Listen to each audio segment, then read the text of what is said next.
সাবেক প্রধানমন্ত্রী বিএনপির চেয়ারপারসন বেগম খালেদা জিয়ার রোগমুক্তি কামনা ও বিএনপির ভারপ্রাপ্ত চেয়ারম্যান তারেক রহমানের নির্দেশনায় পবিত্র মাহে রমজান উপলক্ষে বাংলাদেশ জাতীয়তাবাদী সংগ্রামী দল মৌলভীবাজার জেলা শাখার আয়োজনে ইফতার ও দোয়া মাহফিল অনুষ্ঠিত হয়েছে। এতে বাংলাদেশ জাতীয়তাবাদী সংগ্রামী দল মৌলভীবাজার জেলা শাখার সভাপতি মোহাম্মদ আফসার হোসেনের সভাপতিত্বে ও সাধারণ সম্পাদক রায়হান আহমদ কাইয়ুমের সঞ্চালনায় এতে প্রধান অতিথি হিসেবে উপস্থিত ছিলেন মৌলভীবাজার জেলা যুবদলের সভাপতি জাকির হোসেন উজ্জ্বল।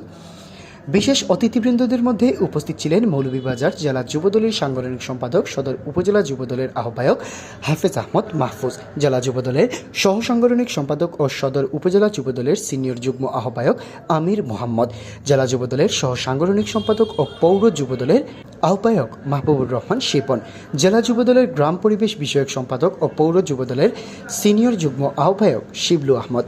এছাড়াও অন্যান্যদের মধ্যে উপস্থিত ছিলেন জেলা সংগ্রামী দলের প্রথম যুগ্ম সাধারণ সম্পাদক শেখ রুবেল আহমদ, সাংগঠনিক সম্পাদক শুয়েব আহমদ বুলবুল, যুগ্ম সাধারণ সম্পাদক শেখ রুমেল হাসান রুবেল, সহসভাপতি হামিদুর রহমান আব্দুল হামিদ এবং সদস্য দেওয়ান সাজু আহমদ সহ সংগ্রামী দলের বিভিন্ন ইউনিটের নেতাকর্মীরা এই সময় উপস্থিত ছিলেন। আলোচনা সভায় বক্তারা সকলেই আগামীতে দলকে আরও শক্তিশালী করতে সকলকে ঐক্যবদ্ধভাবে কাজ করার আহ্বান জানান। সেই সাথে বিএনপির চেয়ারপারসন বেগম খালেদা জিয়ার রোগমুক্তি কামনা করেন।